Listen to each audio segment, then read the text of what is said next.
साल था 2010, तारीख थी 19 जनवरी, जगह थी दुनिया के सबसे सुरक्षित शहरों में से एक दुबई अल बुस्तान रोटाना होटल का कमरा नंबर 230 में एक शख्स मृत पाया गया। बाहर से देखने पर सब कुछ सामान्य था। दरवाजे पर अंदर से कुंडी लगी थी, शरीर पर चोट का एक भी निशान नहीं था। कमरे में किसी संघर्ष या हाथापाई के कोई सबूत नहीं थे। शुरुआती जांच में दुबई पुलिस ने इसे एक साधारण हार्ट अटैक मानकर फाइल बंद करने की तैयारी कर ली, लेकिन जब फॉरेंसिक रिपोर्ट और सीसीटीवी फुटेज खंगाले गए तो एक ऐसी खौफनाक और रहस्यमयी सच्चाई सामने आई जिसने पूरी दुनिया की खुफिया एजेंसियों के होश उड़ा दिए। मरने वाला कोई आम इंसान नहीं था, बल्कि वो हमास का एक टॉप कमांडर महमूद अल मबहू था, जो हथियारों की तस्करी के लिए दुबई आया था। सीसीटीवी फुटेज में जो दिखा वो किसी हॉलीवुड फिल्म से कम नहीं था। दुबई पुलिस ने पाया कि इस एक आदमी को मारने के लिए अलग अलग देशों से 27 लोग दुबई पहुंचे थे। ये लोग कोई खूनखार क्रिमिनल नहीं लग रहे थे। कुछ टेनिस खिलाड़ी के भेष में थे, कुछ आम टूरिस्ट लग रहे थे और कुछ बिजनेसमैन। इन्होंने यूरोपियन देशों के असली पासपोर्ट पर नकली नाम और पहचान के साथ यात्रा की थी। ये 27 लोग अलग अलग होटलों में रुके, अलग अलग फ्लाइट से आए। इन्होंने एक दूसरे से सीधे बात करने के बजाय ऑस्ट्रिया में बैठे एक कमांड सेंटर के जरिए बात की। जब अल मबहू अपने कमरे में गया तो उनमें से कुछ लोग एक मास्टर की के जरिए कमरे में दाखिल हुए। उन्होंने उसे एक ऐसा जहर दिया जो हार्ट अटैक जैसा लगे। उसे तकिए से दबाया, कमरे को अंदर से लॉक किया और कुछ ही घंटों के अंदर वो 27 के 27 लोग दुनिया के अलग अलग कोनों में गायब हो गए। ना कोई शोर, ना खून का एक कतरा, ना कोई सुराग। ये कोई कल्पना नहीं बल्कि एक सच्ची घटना है, और इस अचूक, अदृश्य और खौफनाक ऑपरेशन को अंजाम दिया था दुनिया की सबसे खतरनाक खुफिया एजेंसी इजराइल की मोसाद ने। जब हम युद्ध की बात करते हैं तो हमारे दिमाग में टैंक, तोप, फाइटर जेट और सीमा पर लड़ते सैनिकों की तस्वीर आती है, लेकिन दुनिया का सबसे बड़ा और सबसे खतरनाक युद्ध वो है जो कभी टीवी पर नहीं दिखता। ये युद्ध अंधेरे में लड़ा जाता है। इस युद्ध में कोई वर्दी नहीं होती, कोई नियम नहीं होते, और पकड़े जाने पर कोई देश आपको अपना नागरिक मानने से भी इनकार कर देता है। ये दुनिया है जासूसों की, खुफिया एजेंसियों की। आज हम बात करेंगे दुनिया की 3 सबसे बड़ी, सबसे रहस्यमय और सबसे ताकतवर खुफिया एजेंसियों की। अमेरिका की CIA, इजराइल की मोसाद और भारत की रॉ। दुनिया भर में हमेशा ये बहस होती है कि इनमें से सबसे बेहतरीन कौन है, तकनीक में कौन आगे है, खौफ किसका ज्यादा है। और जब बात जमीन पर खुफिया मिशन को अंजाम देने की आती है तो असली बाप कौन है? इस सवाल का जवाब किसी एक लाइन में नहीं दिया जा सकता। इसका जवाब छुपा है इन एजेंसीज के इतिहास में, इनके द्वारा किए गए उन ऑपरेशंस में जिन्होंने दुनिया का नक्शा और इतिहास दोनों बदल कर रख दिए। तो चलिए इस अंधेरी दुनिया के सबसे गहरे राज खुलते हैं और हर एक एजेंसी की ताकत, उनकी कमजोरी और उनके काम करने का तरीके का पर्दाफाश करते हैं। सबसे पहले बात करते हैं उस एजेंसी की जिसके नाम से ही उसके दुश्मन कांप उठते हैं, इजराइल की खुफिया एजेंसी मोसाद। मोसाद का पूरा नाम है मोसाद ले मोदीन उले ताफकीदीन मेयुखादिम, जिसका मतलब है institute for intelligence and special operations. 1949 में बनी इस एजेंसी का सिद्धांत बहुत साफ है, by way of deception thou shall do war, यानी छल के रास्ते से तुम युद्ध करोगे। इजराइल दुनिया के नक्शे पर एक ऐसा छोटा सा देश है जो चारों तरफ से उन देशों से घिरा है जो उसे दुनिया के नक्शे से मिटाना चाहते हैं। ऐसे माहौल में जिंदा रहने के लिए इजराइल के पास सिर्फ एक ही रास्ता था, अपने दुश्मनों के दिमाग में ऐसा खौफ पैदा करना कि वे इजराइल की तरफ आंख उठाने से पहले 1000 बार सोचें।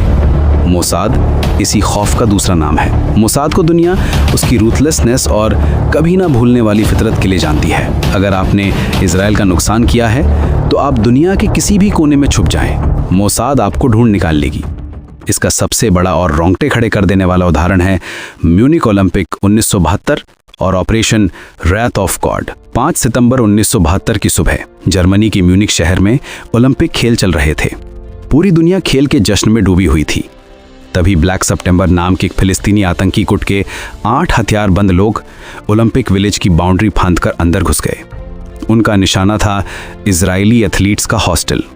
उन्होंने 11 इजरायली खिलाड़ियों और कोच को बंधक बना लिया। जर्मन पुलिस ने रेस्क्यू ऑपरेशन चलाया जो बुरी तरह फेल हो गया और आतंकियों ने सभी 11 इजरायली खिलाड़ियों को बेरहमी से मार डाला। पूरी दुनिया सन्न रह गई। इजराइल में मातम पसर गया। उस वक्त इजराइल की प्रधानमंत्री थी गोल्डा मेयर उन्होंने मोसाद के चीफ को बुलाया और एक लाइन में आदेश दिया, सेंड फोर्थ द बॉयज, यानी लड़कों को भेज दो। यहीं से शुरू हुआ दुनिया का सबसे लंबा, सबसे खूंखार और सबसे खुफिया बदला, operation wrath of God. Mossad ने उन सभी लोगों की एक हिट लिस्ट तैयार की जो इस म्यूनिख हमले के मास्टरमाइंड थे या जिन्होंने इसमें मदद की थी। इस लिस्ट में 11 नाम थे जो यूरोप के अलग अलग देशों में ऐशो आराम की जिंदगी जी रहे थे। मोसाद की एक स्पेशल यूनिट किडोन को यह काम सौंपा गया। किडोन का हिब्रू में मतलब होता है भाला। ये मोसाद की वो यूनिट है जो सिर्फ टारगेटेड किलिंग यानी हत्याएं करती है। मोसाद के एजेंट्स यूरोप के अलग अलग शहरों में फैल गए। उन्होंने एक एक करके म्यूनिख हमले के गुनहगारों को मारना शुरू किया। किसी को रोम में उसके घर के बाहर गोलियों से भून दिया गया तो किसी को पेरिस में उसकी कार में बम लगाकर उड़ा दिया गया। एक आतंकी को साइप्रस में उसके होटल के बिस्तर के नीचे बम लगाकर मारा गया। मोसाद ने सिर्फ उन्हें मारा ही नहीं बल्कि जानबूझकर ऐसे मारा कि दुनिया और आतंकियों को पता चले कि ये इजराइल का बदला है। मोसाद ने इस ऑपरेशन को 20 सालों तक चलाया। वे तब तक नहीं रुके जब तक उन्होंने लिस्ट के आखिरी आदमी को जमीन के अंदर नहीं गाड़ दिया। मोसाद ने दुनिया को ये पैगाम दिया कि हम भूलते नहीं और हम माफ नहीं करते। मोसाद की ताकत सिर्फ हत्याएं करना नहीं है, ह्यूमन इंटेलिजेंस यानी इंसान के जरिए जासूसी करने में भी वे माहिर हैं।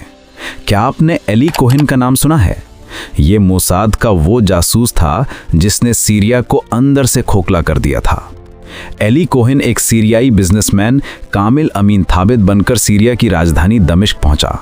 उसने वहां के बड़े बड़े नेताओं, सेना के जनरलों और मंत्रियों से इतनी गहरी दोस्ती कर ली कि उसे सीरिया का रक्षा मंत्री बनाने की बात चल रही थी। एली कोहेन सीरिया के टॉप सीक्रेट मिलिट्री बेस में जाता, वहां की तस्वीरें खींचता और रेडियो के जरिए मोसाद को भेजता। उसने सीरिया की गोलन हाइट्स की पहाड़ियों पर सीरियाई बंकरों के पास यूकलिप्टस के पेड़ लगवा दिए, ये कहकर कि सैनिकों को धूप से छांव मिलेगी।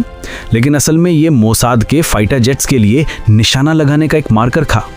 1967 के 6 डे वॉर में इजराइल ने इन्हीं पेड़ों को देखकर सीरियाई बंकरों पर बमबारी की और चंद घंटों में जंग जीत ली।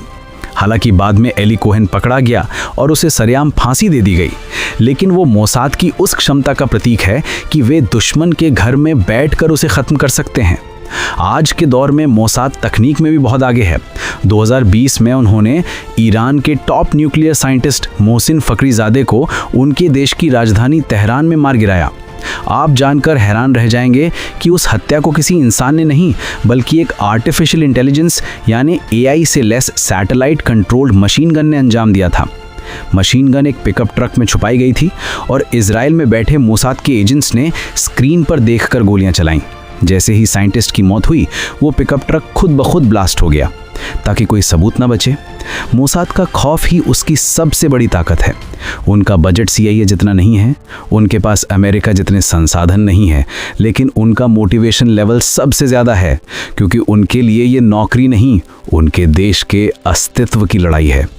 अब समंदर पार चलते हैं और बात करते हैं उस खुफिया एजेंसी की जिसे दुनिया का ग्लोबल मॉनिटर या बिग ब्रदर कहा जाता है, अमेरिका की सेंट्रल इंटेलिजेंस एजेंसी CIA। अगर मोसाद एक सर्जिकल ब्लेड है जो सटीकता से काटती है, तो CIA एक विशालकाय हथौड़ा है जो पूरी की पूरी इमारत को गिराने की ताकत रखता है।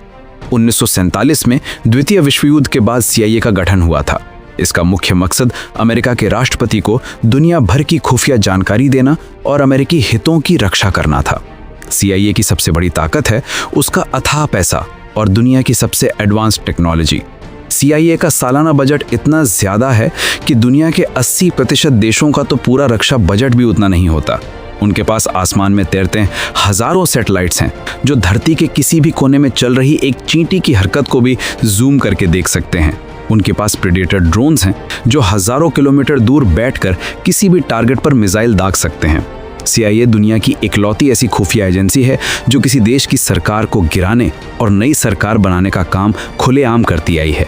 1953 में ईरान के लोकतांत्रिक रूप से चुने गए प्रधानमंत्री मोहम्मद मोसाद्देक को सत्ता से हटाने का ऑपरेशन अजैक्स CIA ने ही रचा था। 1960 के दशक में क्यूबा के नेता फिडेल कास्त्रो को मारने के लिए CIA ने सिगार में बम लगाने से लेकर जहर वाले पेन तक सैकड़ों तरीके आजमाए, लेकिन CIA का सबसे मशहूर और ऐतिहासिक मिशन था ऑपरेशन नेपच्यून स्पीयर, दुनिया के सबसे मोस्ट वांटेड आतंकी ओसामा बिन लादेन को ढूंढने और मारने का ऑपरेशन। 11 सितंबर 2001 को अमेरिका पर हुए आतंकी हमले के बाद CIA ने कसम खाई थी कि वो लादेन को पाताल से भी ढूंढ निकालेंगे, लेकिन लादेन ने मोबाइल फोन, इंटरनेट और हर तरह के इलेक्ट्रॉनिक डिवाइस का इस्तेमाल बंद कर दिया था। वो दुनिया के राडार से पूरी तरह गायब हो चुका था। CIA की अरबों डॉलर की तकनीक फेल हो गई थी। तब CIA ने पुराने तरीके का इस्तेमाल किया, ह्यूमन इंटेलिजेंस। उन्हें लादेन के एक भरोसेमंद कुरियर अबू अहमद अल कुवैती का सुराग मिला। CIA ने सालों तक उस कुरियर का पीछा किया। ये पीछा करते करते वे पाकिस्तान के एबटाबाद में एक बड़े से सफ़ेद कंपाउंड तक पहुंचे। ये कंपाउंड बहुत अजीब था। इसकी दीवारें 18 फीट ऊंची थीं, कोई इंटरनेट या फ़ोन लाइन नहीं थी और घर का कचरा बाहर फेंकने के बजाय अंदर ही जलाया जाता था। CIA को शक हुआ कि हो ना हो लादेन यहीं छुपा है। इस शक को पुख्ता करने के लिए CIA ने एक फर्जी वैक्सीनेशन कैंपेन चलाया। डॉक्टर शकील अफरीदी नाम के एक पाकिस्तानी डॉक्टर की मदद से उन्होंने उस कंपाउंड के बच्चों का DNA सैंपल लेने की कोशिश की, ताकि ये साबित हो सके कि वो लादेन के रिश्तेदार हैं। आसमान से CIA के स्टेल्थ ड्रोन्स लगातार उस घर की निगरानी कर रहे थे। उन्होंने घर के अंदर एक लंबे आदमी को टहलते हुए देखा, जिसे उन्होंने पेसर नाम दिया। उनकी चाल ढाल लादेन से मिलती थी। जब ओबामा ने हरी झंडी दी तो CIA के निर्देशन में नेवी सील्स की टीम ने पाकिस्तान के राडार को चकमा देते हुए रात के अंधेरे में एबटाबाद में घुसपैठ की। सिर्फ 38 मिनट के अंदर दुनिया के सबसे खतरनाक आतंकी को ढेर कर दिया गया और उसका शव लेकर अमेरिकी वापस लौट गए। पाकिस्तान की सेना और खुफिया एजेंसी ISI को भनक तक नहीं लगी कि उनके घर के अंदर अमेरिका आकर एक ऑपरेशन कर गया। ये CIA के रिसोर्सेज और प्लानिंग का चरम था।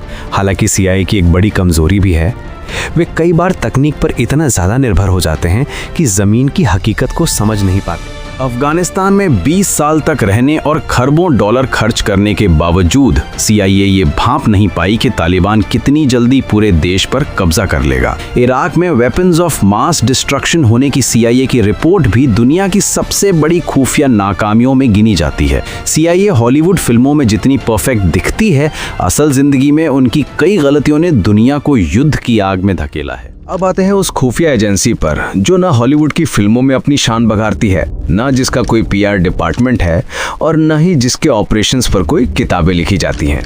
ये वो एजेंसी है जो दुनिया के सबसे अस्थिर और खतरनाक पड़ोस पाकिस्तान और चीन के बीच भारत की ढाल बनकर खड़ी है। भारत की research and analysis wing, raw. 1962 में चीन और 1965 में पाकिस्तान के साथ हुए युद्ध के बाद भारत सरकार को एहसास हुआ कि इंटेलिजेंस ब्यूरो जो देश के अंदर और बाहर दोनों जगह का काम देख रही थी वो काफ़ी नहीं है। भारत को एक ऐसी डेडिकेटेड एजेंसी चाहिए थी जो सिर्फ देश के बाहर काम करे। 21 सितंबर 1968 को एक महान और रहस्यमय व्यक्ति रामेश्वर नाथ काफ के नेतृत्व में रॉ का गठन हुआ। काफ साहब का मानना था कि एक बेहतरीन जासूस वो है जिसे कोई न जानता हो। रॉ का काम करने का तरीका CIA के हथौड़े और मोसाद के ब्लेड से अलग है। रॉ शतरंज की एक मास्टर खिलाड़ी की तरह काम करती है। रॉ की सबसे बड़ी ताकत है साइकोलॉजिकल वॉरफेयर, यानी मनोवैज्ञानिक युद्ध। सीमित बजट में असंभव को संभव करना और दुश्मन के घर में घुसकर उसी के लोगों का इस्तेमाल उसके खिलाफ करना। रॉ के इतिहास का सबसे बड़ा मास्टर स्ट्रोक, एक ऐसा कारनामा जिसे दुनिया की कोई और खुफिया एजेंसी आज तक नहीं कर पाई है, वो है एक नए देश का निर्माण। 1971 में बांग्लादेश का बनना। 1971 से पहले पाकिस्तान दो हिस्सों में बटा था, पश्चिमी पाकिस्तान और पूर्वी पाकिस्तान, जो कि आज का बांग्लादेश है। पूर्वी पाकिस्तान में बंगाली लोगों पर पाकिस्तानी सेना जुल्म कर रही थी। भारत की प्रधानमंत्री इंदिरा गांधी ने रॉ चीफ आर्यन काफ को बुलाया और कहा कि हमें इस समस्या का स्थायी समाधान चाहिए। रॉ ने सबसे पहले पूर्वी पाकिस्तान के युवाओं को मिलाकर मुक्ति वाहिनी नाम की एक गोरिल्ला आर्मी तैयार की। रॉ के एजेंट्स ने उन्हें ट्रेनिंग दी, हथियार दिए और पाकिस्तानी सेना पर अंदर से हमले करवाए। लेकिन असली मास्टर स्ट्रोक कुछ और था। रॉ जानती थी कि जब युद्ध शुरू होगा तो पश्चिमी पाकिस्तान से सैनिक और हथियार हवाई जहाज के जरिए पूर्वी पाकिस्तान भेजे जाएंगे। इस ए रूट को काटना बहुत जरूरी था। जनवरी 1971 में रॉ ने एक ऐसा जाल बिछाया जो दुनिया के खुफिया इतिहास में गंगा हाईजैकिंग के नाम से जाना जाता है। रॉ ने कश्मीर के 2 युवाओं को प्रेरित किया कि वे गंगा नाम के एक पुराने भारतीय यात्री विमान को हाईजैक करके पाकिस्तान के लाहौर ले जाएं। पाकिस्तानियों ने उन हाईजैकर्स को हीरो मान लिया और उस विमान को आग लगा दी। भारत को बस इसी बहाने की तलाश थी। भारत ने तुरंत इस घटना का हवाला देते हुए पाकिस्तान के सभी नागरिक और सैन्य विमानों के भारतीय एयर स्पेस से उड़ने पर पूर्ण प्रतिबंध लगा दिया। अब पश्चिमी पाकिस्तान से पूर्वी पाकिस्तान जाने के लिए पाकिस्तानी विमानों को श्रीलंका के ऊपर से पूरा चक्कर लगाकर जाना पड़ता था, जिससे उनका समय और ईंधन दोनों बर्बाद होता था। इसी एक कदम ने 1971 के युद्ध में पाकिस्तान की कमर तोड़ दी। जब दिसंबर में असली युद्ध शुरू हुआ तो पाकिस्तानी सेना को रसद और मदद मिलनी बंद हो गई और महज 14 दिन के अंदर 93,000 पाकिस्तानी सैनिकों ने भारतीय सेना के सामने सरेंडर कर दिया। दुनिया के इतिहास में एक खुफिया एजेंसी ने बिना सीधे तौर पर सामने आए एक देश के 2 टुकड़े कर दिए थे। ये रॉ का सबसे बड़ा अचीवमेंट था। रॉ सिर्फ युद्ध में नहीं बल्कि कूटनीति में भी माहिर है। 1975 में सिक्किम का भारत में विलय पूरी तरह से रॉ का एक ब्लडलेस ऑपरेशन यानी बिना खून बहाए किया गया ऑपरेशन था। सिक्किम का चोग्याल भारत के खिलाफ जा रहा था और उसे चीन का समर्थन प्राप्त था। रॉ ने सिक्किम की जनता के बीच लोकतंत्र की मांग को हवा दी, वहां के राजनीतिक दलों को सपोर्ट किया और एक ऐसा माहौल बनाया कि सिक्किम की जनता ने खुद भारत में विलय की मांग कर दी। भारतीय सेना ने वहां जाकर बिना एक भी गोली चलाए सिक्किम को भारत का अभिन्न अंग बना लिया। चीन देखता रह लिया और रॉ ने अपना काम कर दिया। लेकिन इस जासूसी की दुनिया की एक बहुत ही स्याह और दर्दनाक हकीकत भी है। जब हम CIA या मोसाद की बात करते हैं तो उनके देशों में जासूसों को हीरो माना जाता है, लेकिन रॉ के जासूस गुमनामी में जीते हैं और गुमनामी में ही मर जाते हैं। क्या आप रविंद्र कौशिक का नाम जानते हैं? रविंद्र कौशिक राजस्थान के श्रीगंगानगर का एक 23 साल का आम लड़का था जो थिएटर करता था। रॉ ने उसके टैलेंट को पहचाना, उसे उर्दू सिखाई गई, कुरान की आयतें हटवाई गईं, सुन्नत करवाई गई और उसे नबी अहमद शाकिर बनाकर पाकिस्तान भेज दिया गया। रविंद्र ने पाकिस्तानी कराची यूनिवर्सिटी से लॉ किया और फिर वो पाकिस्तानी सेना में भर्ती हो गया। अपनी काबिलियत के दम पर वो एक आम सैनिक से प्रमोट होकर पाकिस्तानी सेना में मेजर की रैंक तक पहुंच गया। उसने एक पाकिस्तानी लड़की से शादी भी कर ली। 1979 से 1983 तक रविंद्र कौशिक ने पाकिस्तानी सेना के अंदर बैठकर उनके सबसे टॉप सीक्रेट दस्तावेज, न्यूक्लियर प्रोग्राम की जानकारी और युद्ध की रणनीतियां रॉ को भेजी। रॉ ने उन्हें ब्लैक टाइगर का नाम दिया था। रविंद्र की दी गई जानकारियों से भारत ने पाकिस्तान की कई चालों को नाकाम किया, लेकिन 1983 में रॉ ने रविंद्र से संपर्क करने के लिए एक और एजेंट इनायत मसीह को पाकिस्तान भेजा। वो एजेंट पाकिस्तानी खुफिया एजेंसी ISI के हत्थे चढ़ गया और उसने यातनाएं सहने के बाद रविंद्र कौशिक का असली नाम उगल दिया। रविंद्र को गिरफ्तार कर लिया गया। उसे मियांवाली जेल में 16 साल तक भयानक टॉर्चर किया गया। उसे भारत वापस लाने की बहुत कोशिशें हुई, लेकिन जासूसी की दुनिया का पहला नियम है प्लॉजिबल डिनायबिलिटी, यानी अगर कोई एजेंट पकड़ा जाए तो देश उसे पहचानने से इनकार कर देता है। रविंद्र कौशिक को TB और अस्थमा हो गया और 2001 में पाकिस्तान की एक खौफनाक जेल में गुमनामी की हालत में भारत के इस महानतम जासूस ने दम तोड़ दिया। ये कहानी हमें बताती है कि रॉ के जासूस किस हद तक जाकर अपने देश की रक्षा करते हैं बिना किसी मेडल या नाम की चाहत के। अब सवाल आता है उस मुद्दे पर जिससे हमने ये चर्चा शुरू की थी, raw versus Mossad versus CIA। असली बाप कौन? इस सवाल का जवाब अलग अलग पैमानों पर अलग अलग है, बजट, तकनीक और ग्लोबल रीच। अगर बात पैसे, हाईटेक गैजेट्स और सैटेलाइट से दुनिया के किसी भी कोने में बैठकर ड्रोन से मिसाइल दागने की हो तो CIA निर्विवाद रूप से सबसे ऊपर है। CIA के पास जो संसाधन हैं वो किसी और के पास नहीं है। वो किसी भी देश की अर्थव्यवस्था को हिला सकते हैं और सरकारें गिरा सकते हैं। इस फील्ड में CIA बाप है। खौफ, टारगेटेड किलिंग और बदला, यानी रूथलेसनेस और रिवेंज। अगर बात दुश्मन के मन में खौफ पैदा करने की हो, दुनिया के किसी भी सुरक्षित कोने में घुसकर अचूक हत्या करने की हो, तो मोसाद का कोई सानी नहीं। मोसाद नियमों में नहीं बनती है। उनके पास CIA जितना पैसा नहीं है, लेकिन उनके पास एक ऐसी लगन है जो उन्हें सबसे खतरनाक बनाती है।